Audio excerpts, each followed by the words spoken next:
ہر قسم کی حمد و ثنا اللہ وحدہ لا شریک کی ذات کے لیے انگن لا تعداد بے حساب درود و سلام نبی مکرم جناب محمد رسول اللہ صلی اللہ علیہ وآلہ وسلم کی ذات گرامی پر مختصر حمد و ثنا اور درود و سلام کے بعد دعا ہے کہ اللہ رب العزت مجھ گناہگار کو حق سچ بیان کرنے کی، آپ احباب کو سن کر اور مجھ گناہگار کو سنا کر اللہ رب العزت ہم سب کو عمل کرنے کی توفیق عطا فرمائے۔ آج امت مسلمہ کی من حیث القوم کیا حیثیت ہے، اس حوالے سے آج کے خطبہ جمعۃ المبارک میں انشاءاللہ تذکرہ کرنے کی کوشش کروں گا۔ اور امت مسلمہ کی آج ایسی حالت کیوں نہ ہو کہ ایک چاند دیکھ کر مسلمان اگر کچھ نہ کچھ مسجد کو آباد کر لیتا ہے تو دوسرا چاند دیکھ کر بالکل پھر وہی کیفیت ہو جاتی ہے جو رمضان المبارک سے قبل ہوتی ہے۔ تو یہی سبب ہے ہماری ذلت کے کہ ہم اللہ سے دور ہو گئے، اللہ کے دین سے دور ہو گئے، اللہ کے قرآن سے دور ہو گئے، اللہ کے نبی علیہ الصلوۃ والسلام کی سنت سے دور ہو گئے۔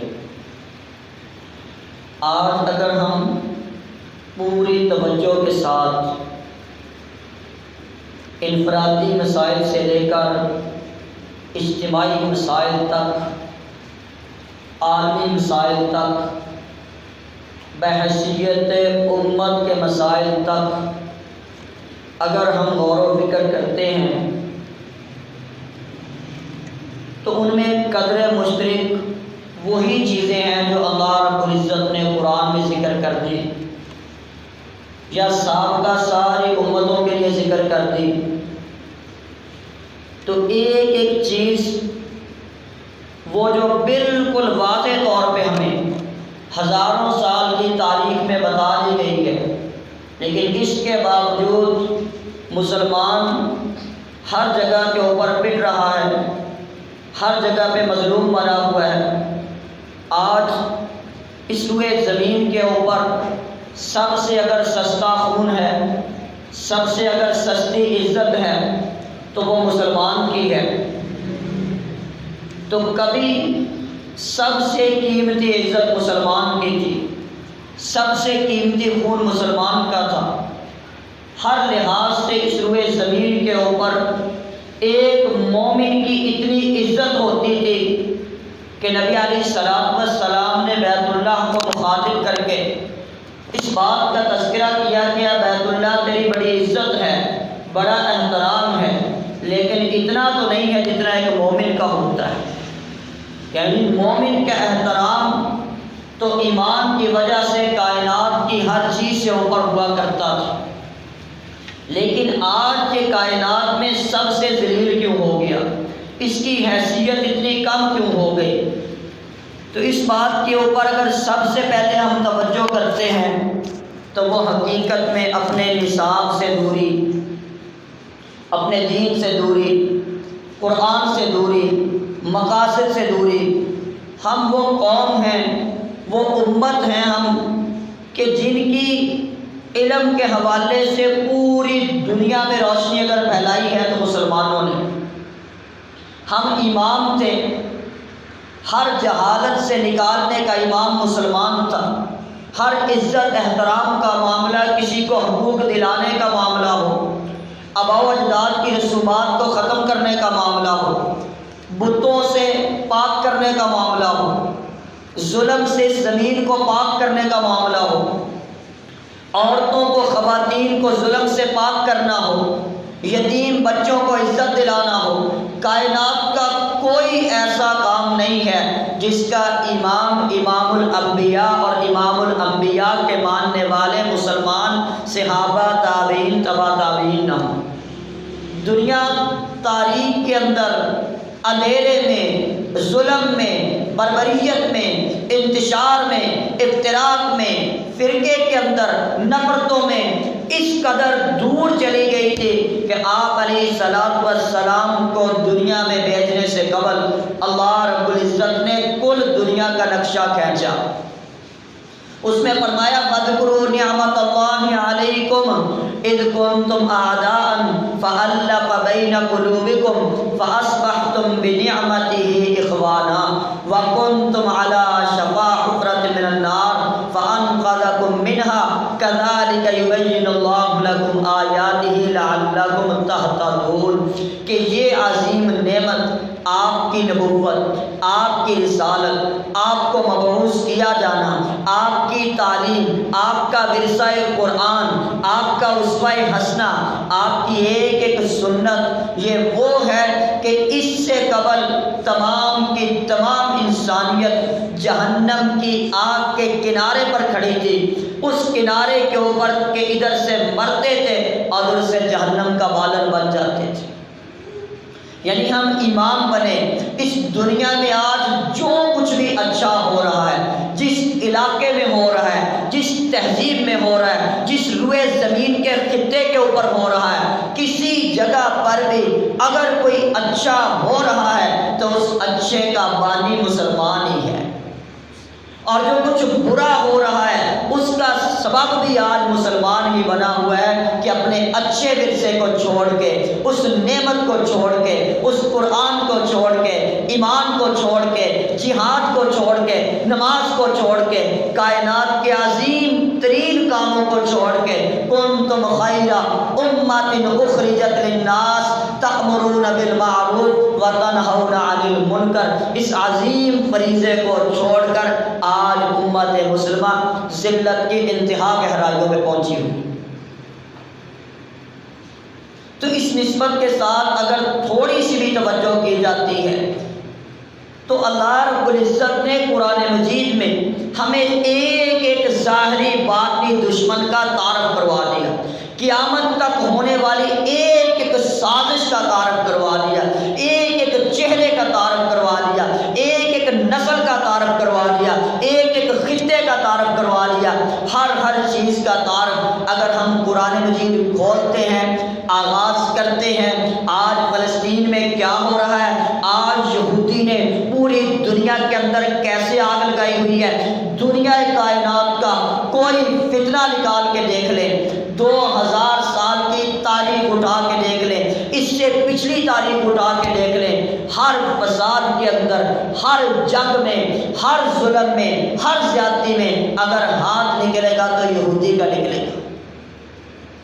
اور قرآن مجید کی پہلی سورت ہم پڑھتے ہیں تو اس کے اختتام پر جو اللہ رب العزت نے تذکرہ کیا غیر المغضوب علیہم، وہ قوم کے جس پر اللہ کا غضب نازل ہوا، اللہ کا غصہ اس کے کرتوتوں کی وجہ سے ٹھنڈا ہی نہیں ہے اس کے اوپر، جو کائنات کی بدترین مخلوق ہے، جس سے بڑھ کے کائنات میں کوئی غلیظ ترین پیدا ہی نہیں کیا، اس کا تذکرہ سورہ فاتحہ کی دعا میں کر دیا غیر المغضوب علیہم ولا الضالین۔ اے اللہ ہمیں ان یہود و نصارہ کے راستے سے بچا کے رکھنا جو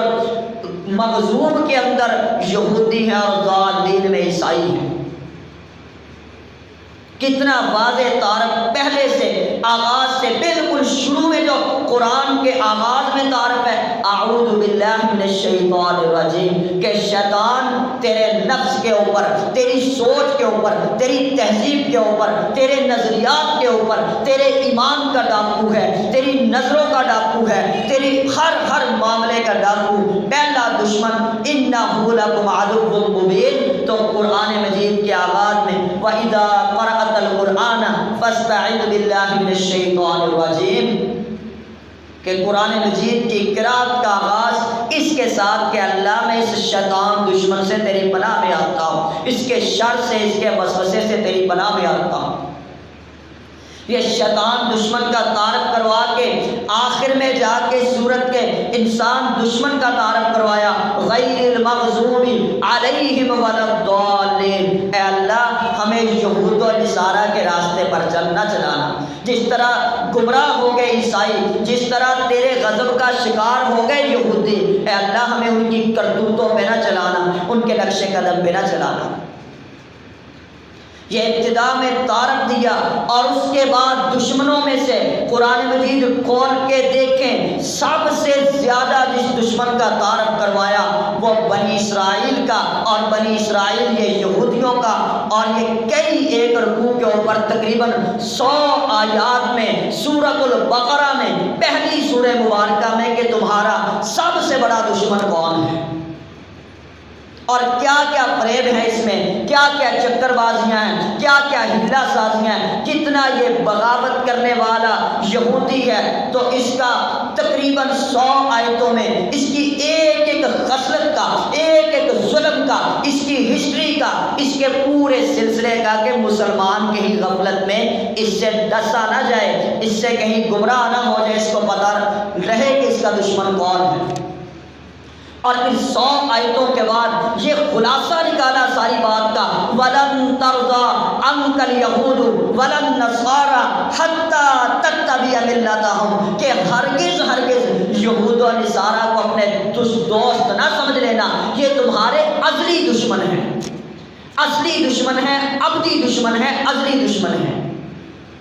آج یہی ہے امت مسلمہ کا ظلم، ہم نے اپنے ہاتھوں سے جگہ فروخت کی ہے، یہ ربوہ کے معاملے ہوں، یہ یہودیوں کے ایجنٹ، یہ شیعہ کے معاملے ہوں، یہ قادیانیوں کے معاملے ہوں، یہ یہودیوں کی جتنی بگڑی ہوئی نسلیں ہیں، یہ فلسطین میں اسرائیل کے معاملات ہوں، ہم نے اپنے ہاتھوں سے مسلمانوں نے جگہ فروخت کی،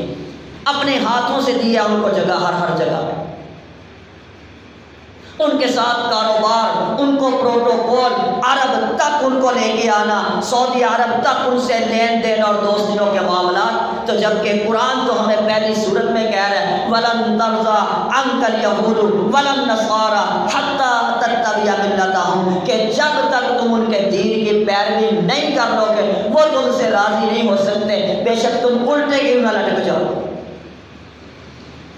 تو یہ بات اللہ رب العزت نے ہمیں ایک ایک معاملے میں سمجھائی ہے کہ تمہارا اندر سے دشمن کون ہے، تمہارا نفس تمہارا کتنا دشمن ہے، شیطان کتنا دشمن ہے، اور انسانوں میں سے کون کون سا انسان کتنا دشمن ہے۔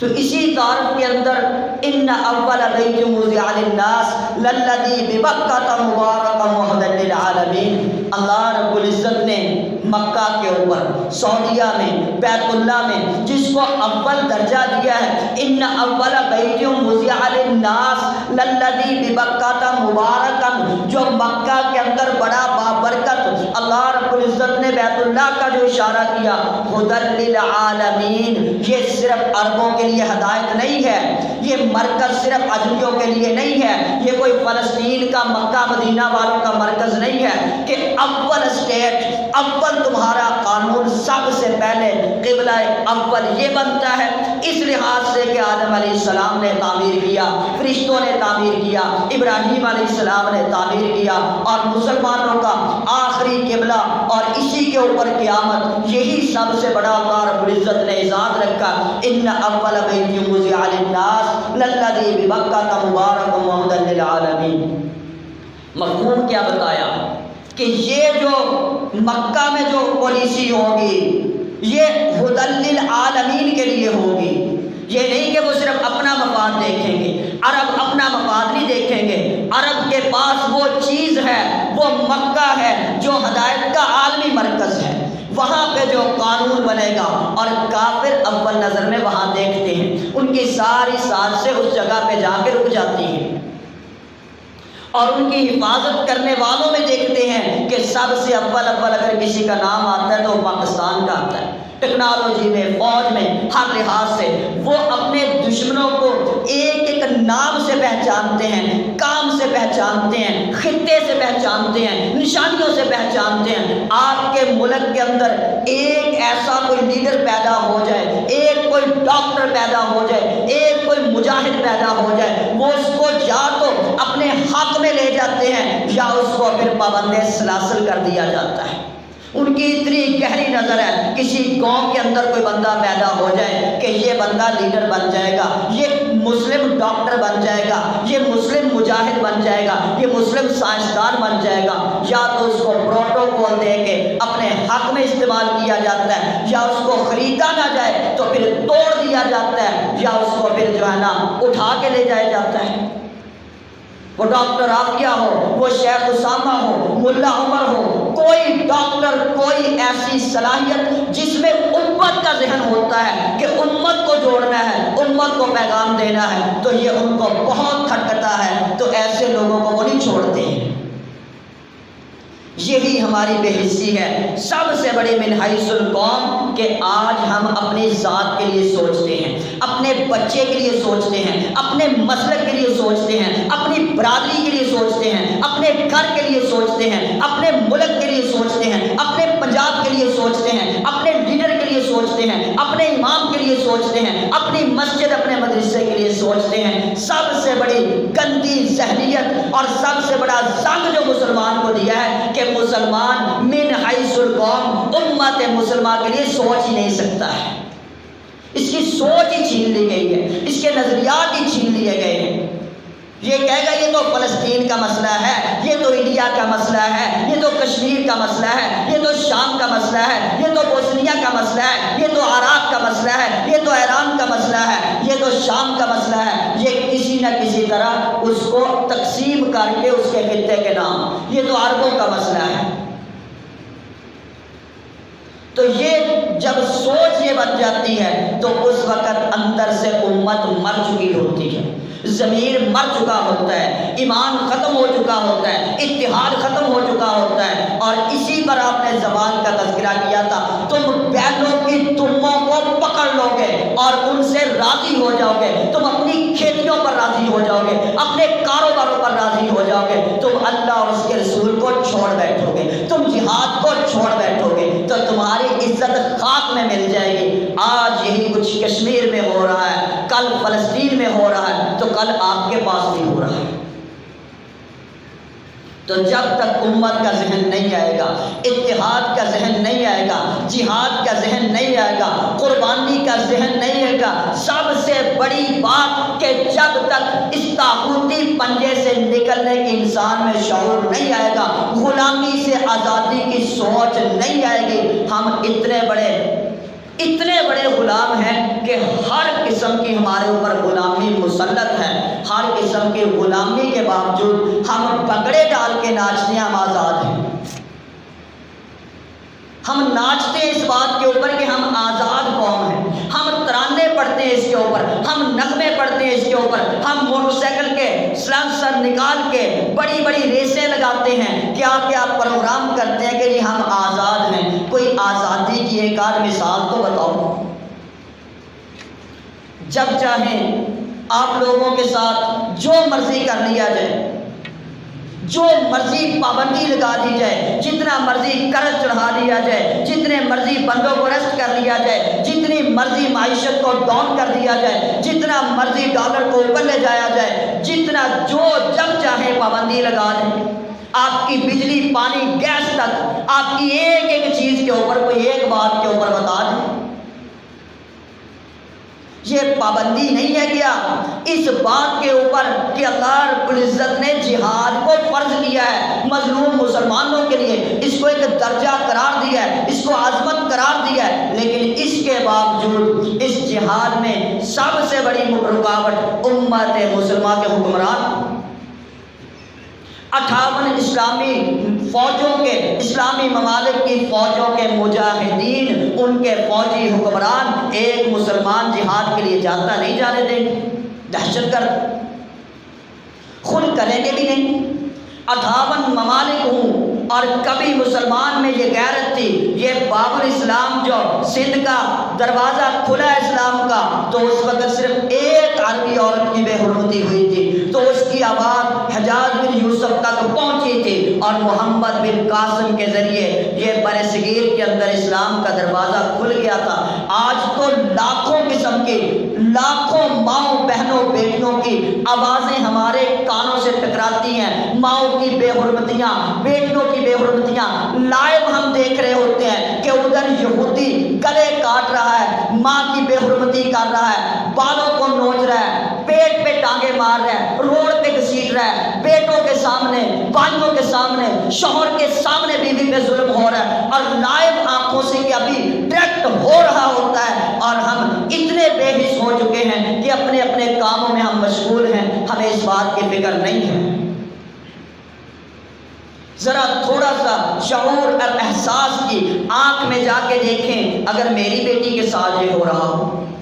میری بہن میری بیوی کے ساتھ یہ ہو رہا ہو، اور اگر ایسا نہ کیا، امت مسلمہ اکٹھی نہ ہوئی، مسلمان فوجوں کی، مسلمان ممالک کی فوجیں اکٹھی نہ ہوئی، مسلمان ملک اس میں اکٹھے نہ ہوئے، ایک ایک کر کے یہ تیرے پنجاب تک بھی پہنچے گا معاملہ، تیرے گھر تک بھی پہنچے گا۔ اگر اس کو روکا نہ گیا، وہ ایک ایک کر کے سب کے ساتھ یہ کر رہے ہیں۔ الکفر ملت واحدہ، رسول اللہ صلی اللہ علیہ وسلم کا فرمان ہے، کفر ہمیشہ ملت واحدہ، وہ اپنے مفاد میں اکٹھے ہو ہی جاتے ہیں۔ ایک مسلم ہی ہے جس کو اکٹھا کرنا ہے۔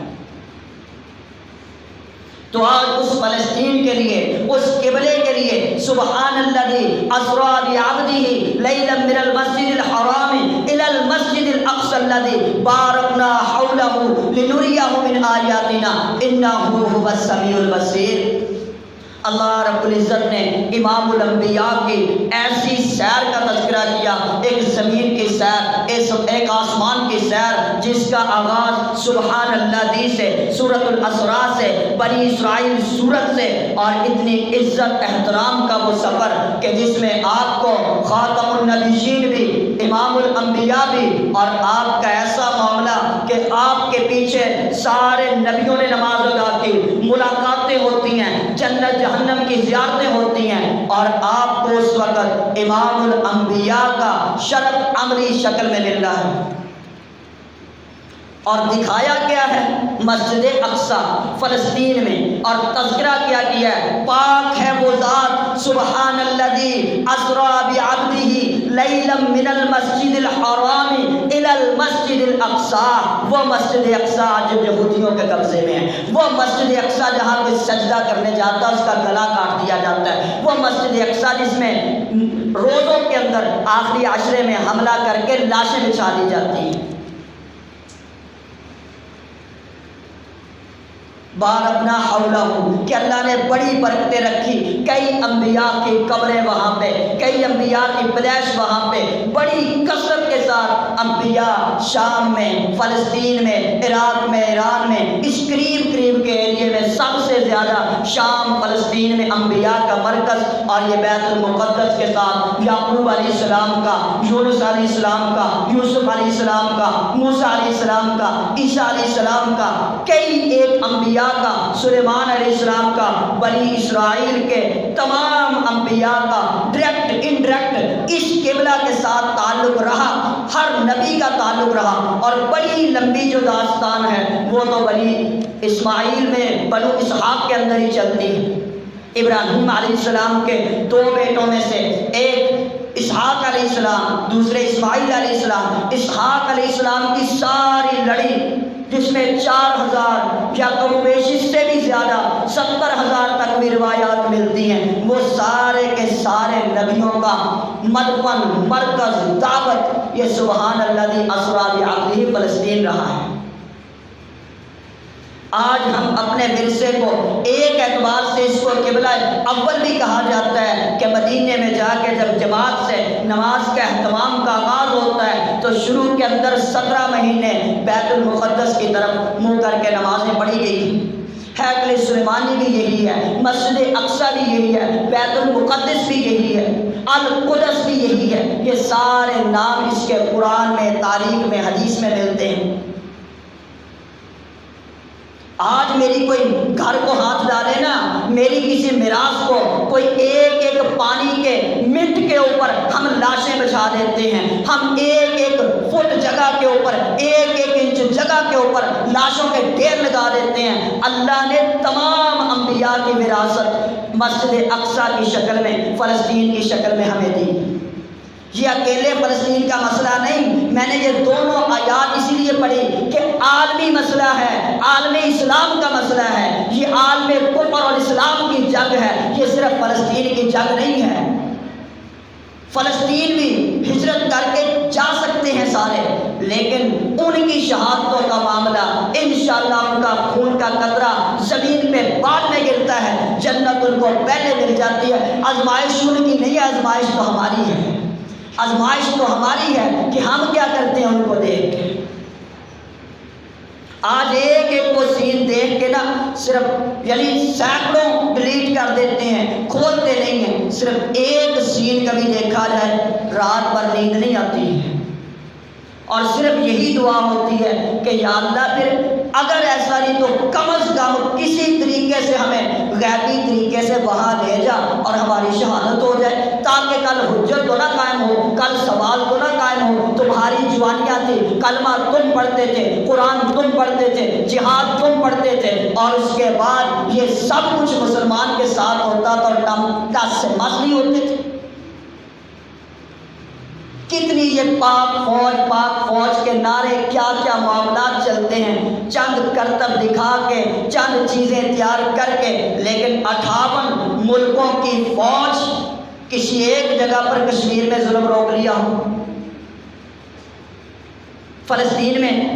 عراق میں، ایران میں، انڈیا میں کسی جگہ مسلمان پر ظلم ہو رہا ہو اور اس کے درمیان بند باندھنے کے لیے کھڑے ہو، کیا کرنا وہ ٹینکوں کو؟ یعنی اسی لیے کہ یاد پہ وہ چوڑیاں پہن لی جائیں۔ ایک ایمان والا یعنی ہم سے پوچھ بعد میں ہے، مجھ سے پوچھ بعد میں، آپ سے پوچھ بعد میں ہے، پتہ نہیں 70-75% یہ جتنے بھی ملکوں کی فوجیں ہیں کٹ کے ان کو جاتا ہے۔ لاک ڈاؤن ہو، قید سالیاں ہوں، غربت چل رہی ہو، کچھ مرضی، لیکن فوج کو پورے کا پورا حصہ پہنچتا ہے۔ اسلام کے دفاع کے لیے ہے، ایمان کے دفاع کے لیے ہے، مسلمان کے دفاع کے لیے ہے، کلمے کے دفاع کے لیے ہے، توحید کے دفاع کے لیے ہے۔ مجاہدین وہ جو خاص قسم کا ایک دستہ تیار ہے ہمارے اوپر، جب وہ ہمیں بلائیں گے ہم اس کی مدد کے لیے، تعاون کے لیے ساتھ چلیں گے۔ جب مسلمان زیادہ ہو گئے، فوج الگ الگ شعبے ڈیوائڈ ہو گئے، تو اس وقت یہی تھا، کوئی علماء کی جماعت بن گئی، کوئی تاجروں کی جماعت بن گئی، کوئی مجاہدین کی جماعت بن گئی، کوئی قاریوں کی جماعت بن گئی، الگ الگ شعبے مقرر کر دیے۔ یہ فوج کا شعبہ ہے، یہ بارڈروں پہ کام کریں گے، یہ فلاں لوگ ہیں جو زکوٰۃ پہ عامل بنیں گے، یہ دعوت کے لوگ ہیں، الگ الگ سیدنا عمر فاروق کے دور میں شعبے بن گئے۔ اس وقت کام جو فوج والے تھے ان کا کام تھا پہرے داری کرنا، ان کا کام تھا پیش قدمی کرنا، کہیں مسلمان پہ ظلم ہوتا ہے تو اس سے نجات دلانا۔ ہاں ان کو ضرورت پڑے پیچھے سے رضاکارانہ طور پر تو ہم ساتھ شامل ہیں، بے شک ہمیں آگے کھڑا کر کے اس کے اوپر کہا جائے کہ ہم ڈھالی بن جائیں، لیکن یہ کام جس کا پہلے ہے اس کو پہلے کرنا پڑے گا، نہیں کریں گے تو پکڑ ہے اس کے اوپر، اس کے اوپر پکڑ ہے، کیونکہ اللہ رب العزت نے فرمایا لا یستوی القاعدون، کبھی برابر نہیں ہو سکتے بیٹھنے والے، لا یستوی القاعدون من المؤمنین، وہ جو اپنے آپ کو مومن کہتے ہیں، غیر اولی الضرر والمجاہدون فی سبیل اللہ، کے پیچھے بیٹھنے والے اور اللہ کے راستے میں جہاد کرنے والے، یہ دونوں کبھی برابر نہیں ہو سکتے ہیں۔ جو آگے جہاد کرنے والے ہیں، جہاد کی تحریک دینے والے ہیں، یہ جنتوں کے وارث ہیں۔ دنیا کائنات میں جتنی عظمتیں بھی جمع کر لو، لیکن جہاد کی عظمت تو نہیں پہنچتی ہے۔ اتنی بڑی عظمت جہاد کی کہ ایک قطرہ زمین پہ بعد میں گرتا ہے، جنت میں مقام پہلے دکھا دیا جاتا ہے۔ جہاد اتنا بڑا عمل ہے جس کے لیے آپ صلی اللہ علیہ وسلم نے فرمایا، جس بندے نے کلمہ پڑھنے کے بعد نہ جہاد کیا اور نہ جہاد کی محبت رکھی، نہ اس کا تذکرہ کیا، نہ اس کی دعوت رکھی، نہ اس پر فکر کیا، یہ منافقت کے شعبوں میں سے ایک شعبے کے اوپر مرتا ہے۔ یہ مومن نہیں مرتا، یہ منافق مرتا ہے۔ اتنی بڑی فضیلت ہے جہاد کی۔ لا یستوی القاعدون من المؤمنین غیر اولی الضرر والمجاہدون فی سبیل اللہ باموالہم وانفسہم فضل اللہ المجاہدین، اللہ نے بڑی فضیلتیں دی ہیں مجاہدین کو، باموالہم وانفسہم علی القاعدین درجہ، جس نے اپنے مال کے ساتھ، اپنے ہاتھ کے ساتھ، اپنی جان کے ساتھ اللہ کے راستے میں جہاد کیا، تو اللہ نے فرمایا علی القاعدین درجہ، جو پیچھے بیٹھے رہ گئے ان کے مقابلے میں تو یہ جنت کے بہت اعلیٰ درجات لے گئے۔ وَكُلًّا وَعَدَ اللَّهُ الْحُسْنَىٰ، یہ اللہ کا کل کے کل مجاہدین کے ساتھ اچھے سے اچھا وعدہ ہے، جو اللہ کے راستے میں نکلا، جہاد کے لیے نکلا، دعوت کے لیے نکلا، قربانی کے لیے نکلا۔ وَالْمُجَاهِدُونَ فِي سَبِيلِ اللَّهِ بِأَمْوَالِهِمْ وَأَنفُسِهِمْ فَضَّلَ اللَّهُ الْمُجَاهِدِينَ بِأَمْوَالِهِمْ وَأَنفُسِهِمْ عَلَى الْقَاعِدِينَ دَرَجَةً وَكُلًّا وَعَدَ اللَّهُ الْحُسْنَىٰ وَفَضَّلَ اللَّهُ الْمُجَاهِدِينَ عَلَى الْقَاعِدِينَ أَجْرًا عَظِيمًا، کہ بیٹھنے والوں کے اوپر جہاد کرنے والوں کا تو بہت ہی بڑا اجر ہے۔ جو یہ آیتیں پڑھے گا، جو یہ حدیثیں پڑھے گا، جو جہاد کی بات کو پڑھے گا، مجھے بتائیں اس کو نیند آئے گی؟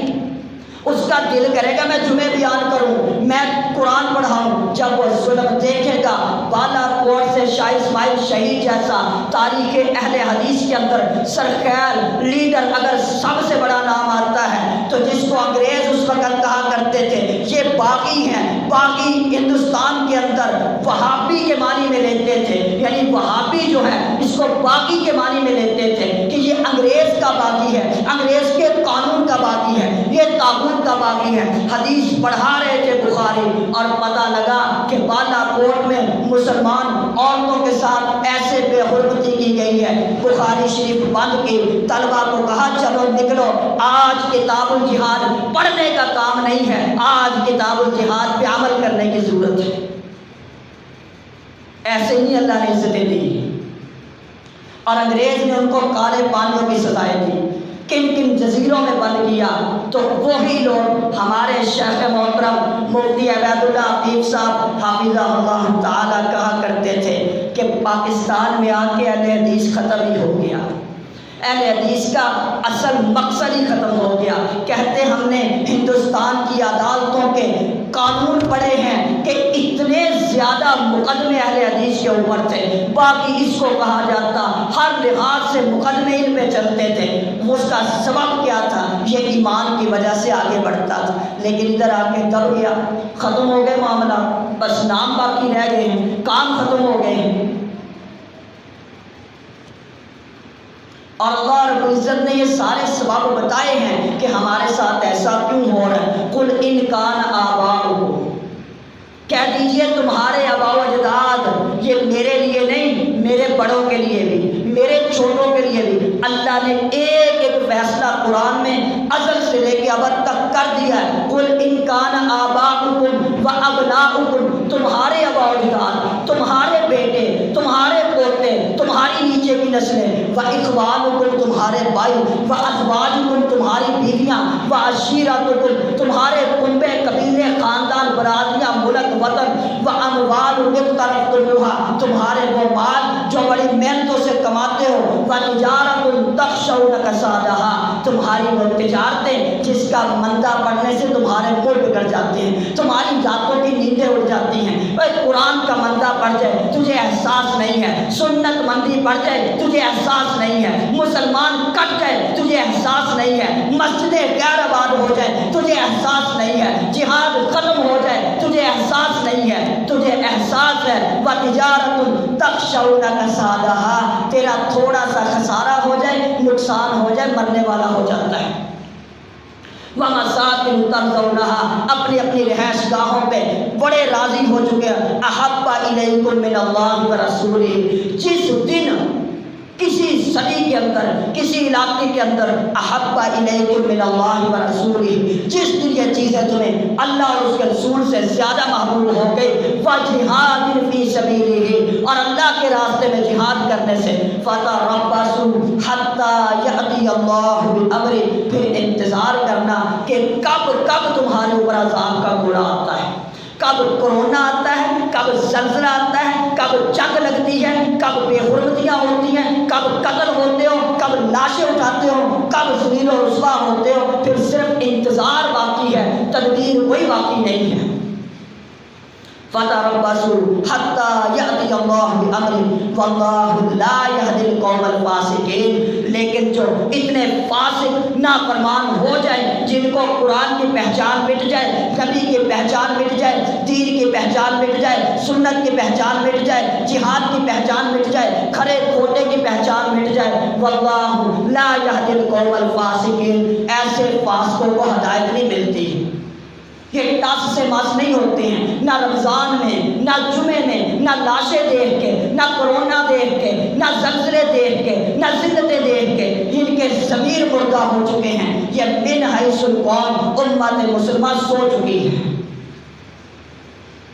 جبکہ ہمارے پاس شروع میں نے بات کی کہ پوری دنیا کو اگر جگایا ہے تو مسلمان نے جگایا ہے،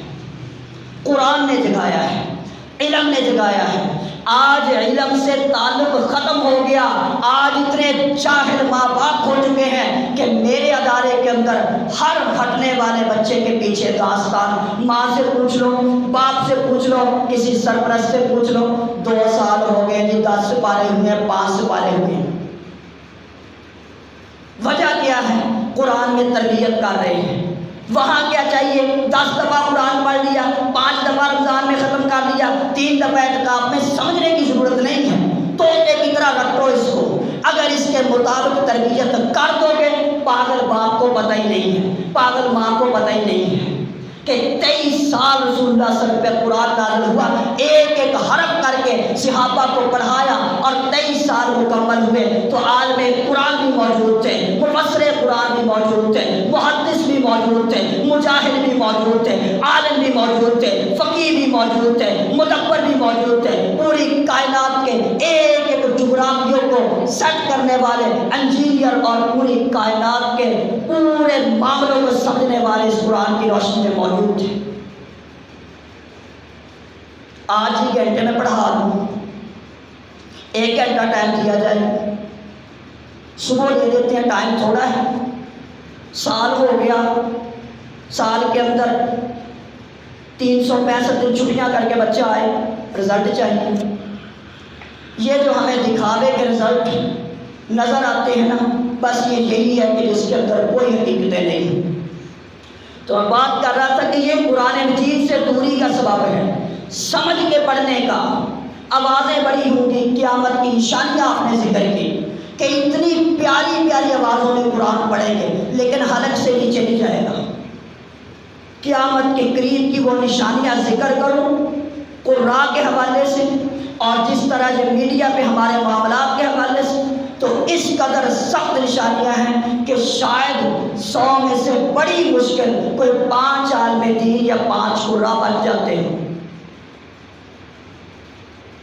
عالم ارواح سے لے کر، یعنی آپ اس قرآن، اس کے ذریعے قومیں زندہ ہوئی ہیں۔ ہمارا وہ قرآن ہے، وہ دین ہے کہ عالم ارواح میں ہماری روحوں نے وعدہ کیا، الستو بربکم، کیا میں تمہارا رب نہیں ہوں؟ اگر عزت دی گئی ہے علم کے ذریعے، علامہ آدم الاسماء کے ساتھ، اگر عزت دی گئی ہے، علم ہوگا، تعلیم ہوگی، تو پھر ہی جا کے بندہ دلدل سے نکلے گا۔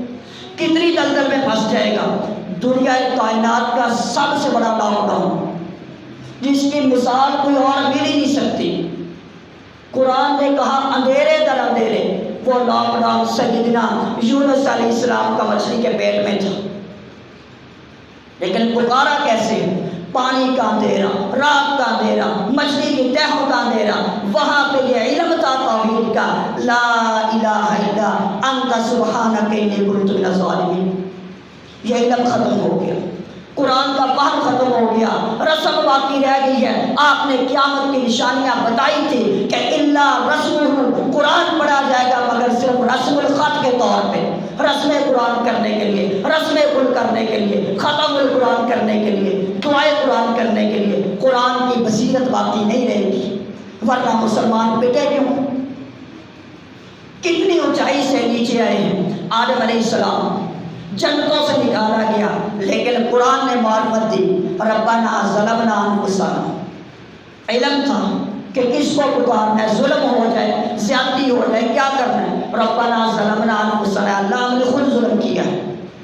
اقرأ بسم ربک الذی خلق سے لے کے پہلا پیغام ہے جو قرآن کا علم الانسان ما لم یعلم تک پوری دنیا کی تہذیبیں، پوری دنیا کے علوم، پوری دنیا کی ترقیاں پہلی 5 آیتوں میں اللہ نے سمیٹ کے رکھ دی ہیں۔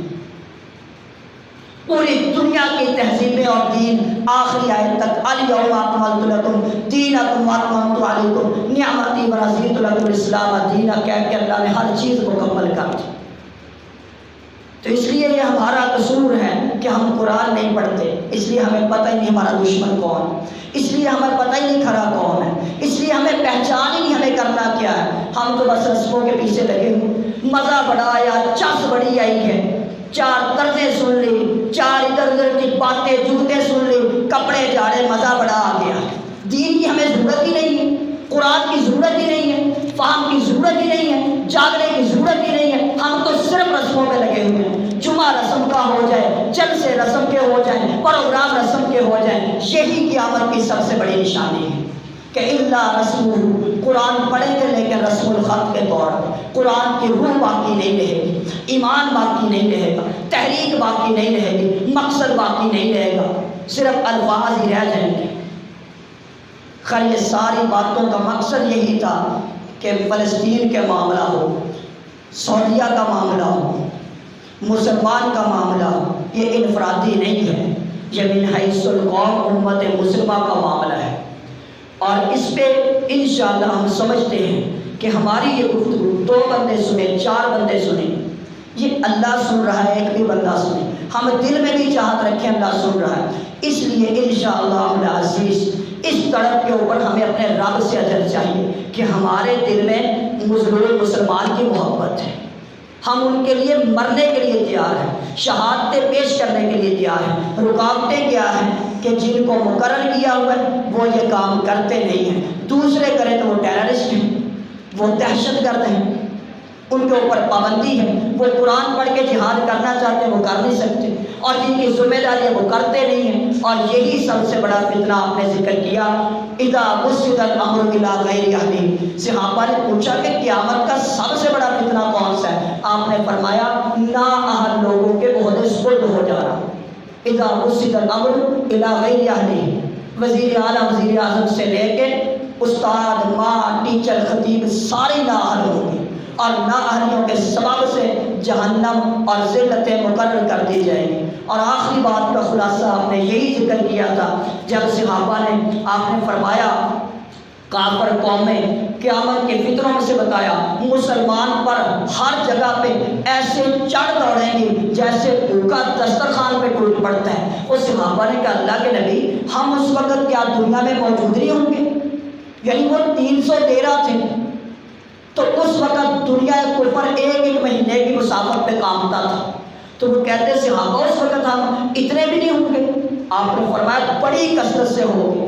لیکن تمہاری حیثیت سمندر کے اوپر جال کے برابر ہوگی، اور سبب اس کا کیا ہوگا؟ حب الدنیا و کراہیت الموت، کہ آخرت کی تیاری، موت کی تیاری تو بھول ہی چکے ہوں گے، صرف حب ہوگی تو دنیا کی ہوگی۔